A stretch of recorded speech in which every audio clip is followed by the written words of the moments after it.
सभी साथियों को मेरा नमस्कार। सबसे पहले तो मैं आप सबको धन्यवाद देना चाहूँगा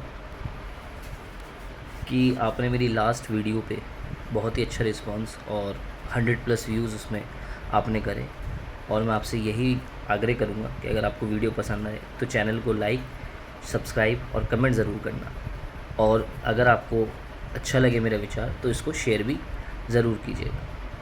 तो जैसे कि आपने वीडियो का टॉपिक देख लिया होगा, आइडियोलॉजी वर्सेस एक्शन। जैसे कि आप सब लोग जानते हैं कि चुनावों का माहौल है और सारी पार्टी अपने आप में चुनावों को लेके बहुत ही ज़्यादा अपने दावों को मजबूत कर रही हैं। और कई लोग ऐसे हैं जो मैंने देखा है कि वो भाजपा के ख़िलाफ़ क्यों हैं, क्योंकि उनको एक्शंस पसंद नहीं आ रहे। लेकिन कुछ लोग भाजपा के साथ इसलिए क्योंकि वो आइडियोलॉजी के साथ है। तो आज मैं आपको बड़े सरल शब्दों में समझाऊंगा कि आइडियोलॉजी वर्सेस एक्शन किस तरीके से आपके एक वोट की कीमत डिसाइड कर सकता है।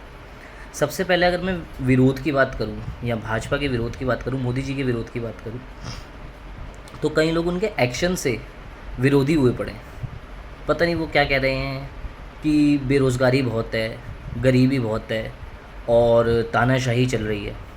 तो मैं आपको बता दूं कि ये जो देश की जो सबसे बड़ी ये जो 3 समस्याएं हैं, बेरोज़गारी, तानाशाही या आप चाहे गरीबी कह लो, ये कहीं ना कहीं गलती हमारे हम लोगों की है या हमारे से पहले, इससे पहले जो राजनीतिक दल थे उनकी गलती है।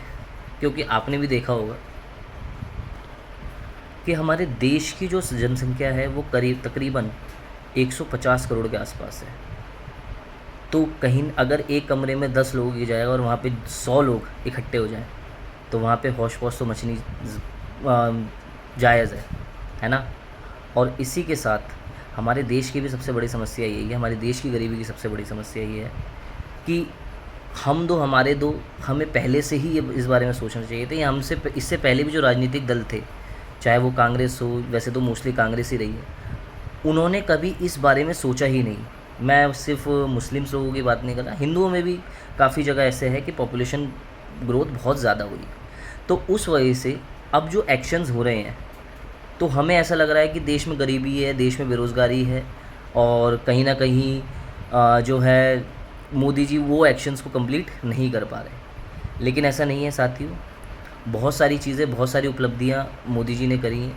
मैं उसके लिए एक अलग से डेडिकेटेड वीडियो बनाऊंगा। लेकिन सबसे पहले मैं एक्शंस वर्सेस आइडियोलॉजी की यहाँ बात करूँगा। अब रही बात दूसरी तरफ आइडियोलॉजी की।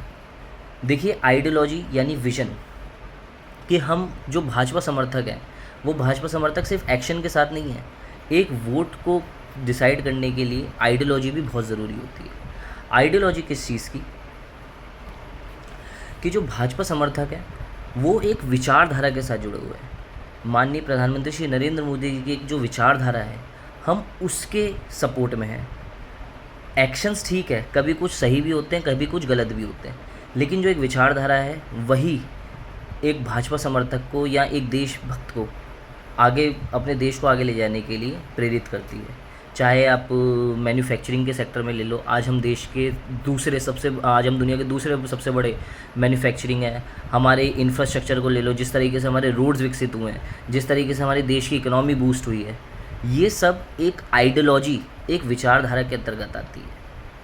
तो कहीं ना कहीं जो साथी जो मेरे दोस्त हैं, जो मेरे साथी हैं, जो भाजपा के ख़िलाफ़ भी हैं, वो ये समझे कि क्यों हम खिलाफ़ हैं और उसकी एक्चुअल जड़ क्या है। क्या उसकी एक्चुअल जड़ पॉपुलेशन ग्रोथ नहीं है कि हमारे पास उतने रिसोर्सेज ही नहीं है। हमारा जो देश है, हमारा जो एक कमरा है वो सिर्फ बहुत ही कम लोगों के लिए, लेकिन उसमें बहुत सारे लोग भर दिए गए हैं। तो कहाँ से रोज़गार और कहाँ से बेरोज़गारी आएगी। कांग्रेस की मैनिफेस्टो में बात करें कि वो रोज़गार की बात कर रहे हैं, वो गरीबी की बात कर रहे हैं। क्या 70 सालों से देश में गरीबी नहीं थी? क्या 70 सालों से देश में बेरोज़गारी नहीं थी? या पिछले 10 सालों से ही बेरोज़गारी और गरीबी आई है? वो चाहते तो इस चीज़ों को भी दूर कर सकते थे, लेकिन उन्होंने कभी इस चीज़ पे ध्यान नहीं दिया और सिर्फ अपने वोट बैंक बचाने के चक्कर में उन्होंने देश को इस गर्त पे लाके खड़ा कर दिया। लेकिन आप और मैं मिलके इस विज़न के साथ मोदी जी को इस बार दोबारा से प्रधानमंत्री बनाने की ओर अग्रसर हैं। और मैं आपसे विनती करना चाहूँगा कि 25 तारीख को कमल का बटन दबा के दिल्ली में खासकर भाजपा को जिताइए और मोदी जी को फिर से पुनः प्रधानमंत्री बनाने के लिए अपना आशीर्वाद दीजिए। इसी के साथ अगर मेरी ये वीडियो पसंद आई हो, अगर मेरे विचार आपको पसंद आए हो, तो मेरे चैनल को और मेरी इस वीडियो को ज़रूर लाइक करें, सब्सक्राइब करें। और आपके कोई भी अगर कुछ ऐसा विचार है जो आपको लगता है कि मैं कुछ उस पे आप अपने विचार साझा कर सकूँ, उसको कमेंट ज़रूर कीजिएगा। कोई भी मेरे लिए लायक और भी कुछ सुधारने की बात हो तो ज़रूर कमेंट कीजिएगा। मैं आपसे पूर्ण विश्वास से आपकी रिस्पॉन्स की आशा करता हूँ। धन्यवाद।